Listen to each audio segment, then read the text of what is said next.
Registered representatives offer securities through Securities America, Inc., member FINRA SIPC. Financial advisors offer advisory services through Securities America Advisors, Inc. Forest Hills Financial, Inc. and Securities America are separate entities.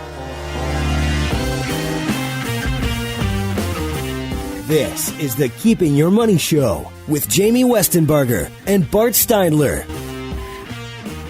Good morning. Welcome to Keeping Your Money Show. Jamie Westenbarger joined, as always, by my esteemed colleague, Mr. Bart Steindler, who's back in the studio. Matt Cernoff, of course, filling in last week. Did a pretty awesome job. Good job, Matt. Yeah, I told him. I said, man, Bart better not leave very often. Or, it's like, when Drew Bledsoe went on the DL for a couple of weeks and he came back and they're like, I think we're going to roll with Tom Brady. Yeah.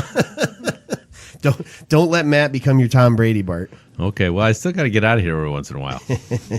No, it was nice having him on and did a great job. But good to have you back on this beautiful spring weekend. So, unfortunately, I basically don't care about college basketball anymore after Michigan's woes. That was one of the worst basketball games I have ever watched in my life. I tried, and I was just too tired. The game was on too late at night, and I'd had a long day. You missed nothing. I got up in the morning and I said, man, I'm glad I got a good night's sleep last night. We were actually joking they weren't going to make 20 points by halftime, and then it really happened.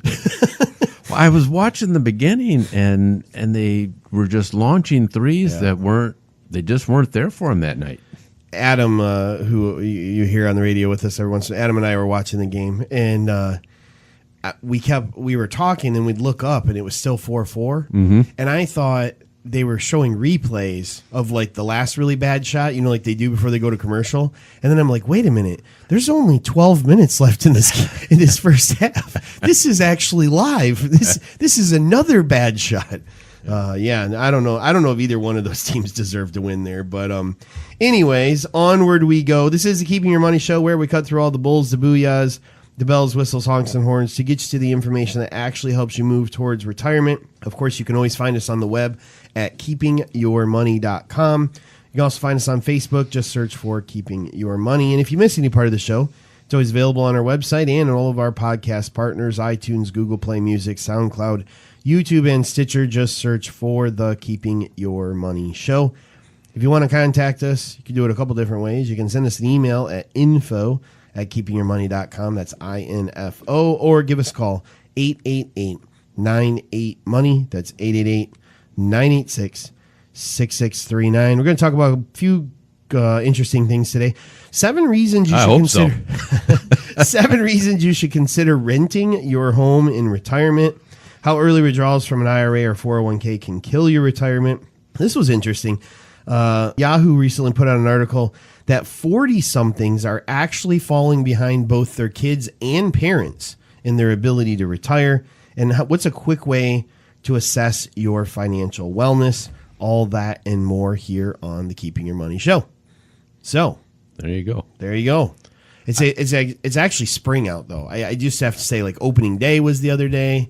The Tigers are going to be terrible, but it was awesome watching them play baseball because that meant hopefully there's no more snow. Hopefully. I think we're around it. I think it's going to be nicer from here on in. I'm looking forward to a really nice summer, getting outside, getting some exercise, enjoying it. Just we had a brutal winter, and it's nice that it's over. We did. And now, of course, starts the thing that happens in spring all the time. You've got to clean up your yard. You got to find out if the polar vortex did anything bad to your roof, all those things. Kind of why I bought a condo. I was going to say, why you own a condo. And one of the reasons that it may make sense for someone to rent their home when they retire versus owning it. This came out the other day from MSN Money. Mm-hmm. And one of the things they talk about in this 7 reasons you should rent your home is avoiding home repairs and maintenance. I can tell you the amount of times we're talking to a retiree where they need an unplanned distribution from their assets, generally a lot of times revolves around a home repair. It revolves around a roof replacement, or the fireplace did this, or the furnace went out, or something of that nature. Yeah, new windows is one I've had recently. Somebody wants to get a landscaping done and things like that. Had somebody come in earlier this week, and they're talking about a group of, of home improvements that they want to make, and the total amount of those home improvements is going to come to about $35,000 to $50,000. Yeah. So you're talking about a pretty significant chunk of change, and you're looking at, okay, well, how am I going to pay for this? Should I finance this? Should I take it out of my retirement account? And those are all really good questions. If you're in that situation, you definitely want to bounce it off your advisor before you go and take those steps. But the point is, owning a home is a very expensive thing, and it also is kind of an anchor around you. And it really is an anchor in a number of ways. I mean, they talk about in this article gaining more freedom because you don't have to worry about things you do when you own a house. Mm-hmm. Yep.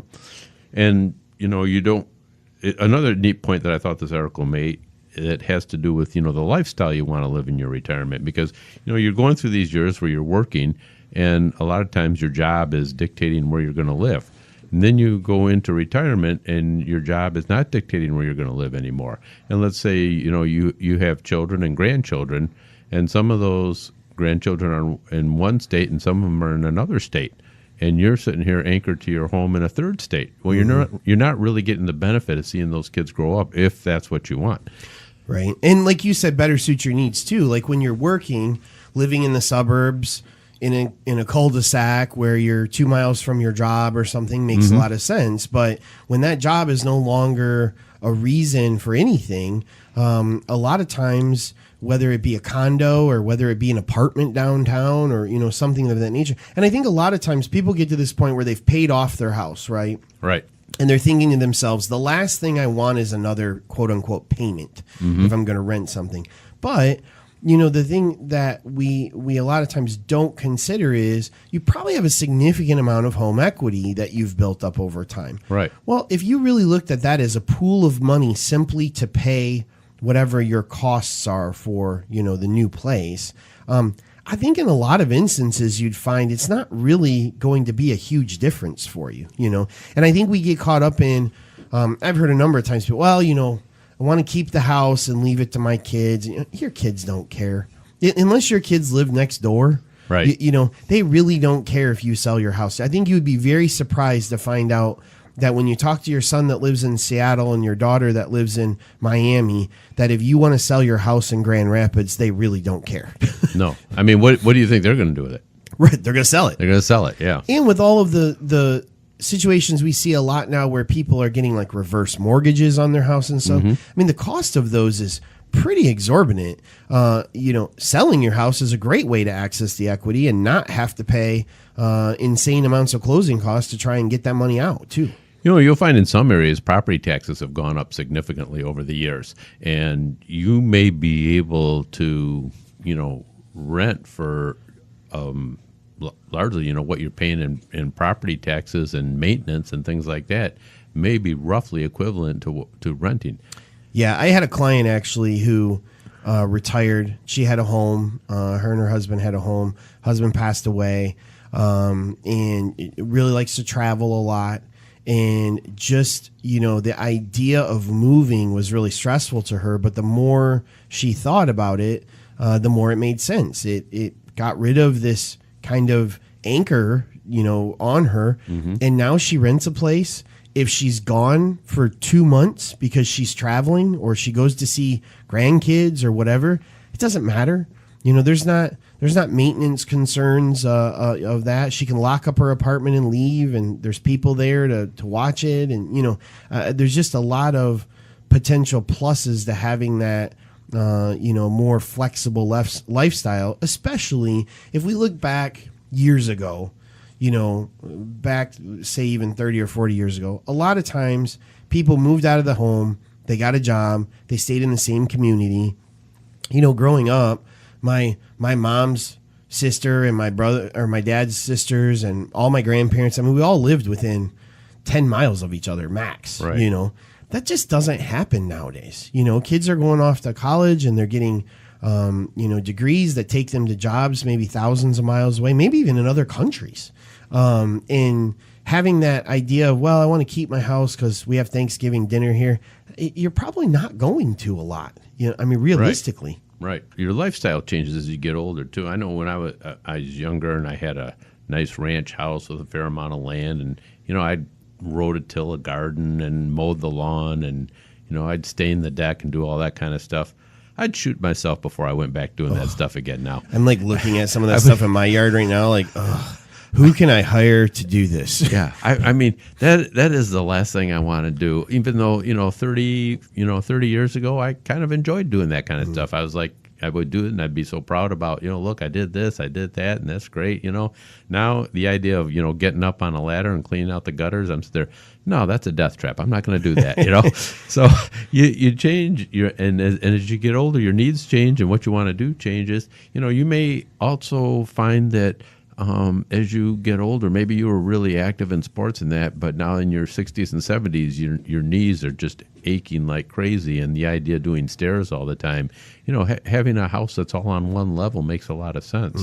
Having something, a lot of times when you get older, driving becomes more difficult. Maybe your eyesight's an issue. Well, maybe you want to have an apartment near an area where you can walk to a lot of things, like in downtown or something like that, or near a community that has a lot of stores and movie theaters and things like that you can walk to for your entertainment, because you don't want to be getting in the car all the time. Well, I mean, my dad was a perfect example. Before he passed away, his eyesight had diminished to where he couldn't drive. But of course, he was in like a suburban community. There wasn't a lot of mass transit opportunities available. And, I mean, there were a lot of days where he just didn't leave his house, because he just didn't have the option to do that, without paying a bunch of money to have somebody arrange that. Now, if he had lived in downtown Grand Rapids, he could have gone out every day and gone anywhere he wanted, but he was rooted. He did not want to leave that house, So sometimes people just don't want to go, but the amount of freedom that can be gained by giving up that house can really be significant, especially when we look at how often we see millennials and some of the even like Generation X, they're changing jobs multiple times. Your kids might live in 3 different states over the course of the next 10 years. If you're renting and you want to stay close to them, pretty easy to pick up and move somewhere else. If you're owning a home and you want to live close to them, well, now you hope property values have stayed up. You hope you can get a full price on your sale. And there's a lot of other bits and pieces to it. Now, your kids may not want you to move. Right, I'm just saying, closer to them. If your kid gets a job in another state every time you get an apartment in the city he lives in, maybe there's a message there that you're not reading. I just keep getting transferred, Mom. It's so weird. All right, coming up, we're going to talk about how early withdrawals from your IRA or 401k can kill your retirement right here on the Keeping Your Money Show.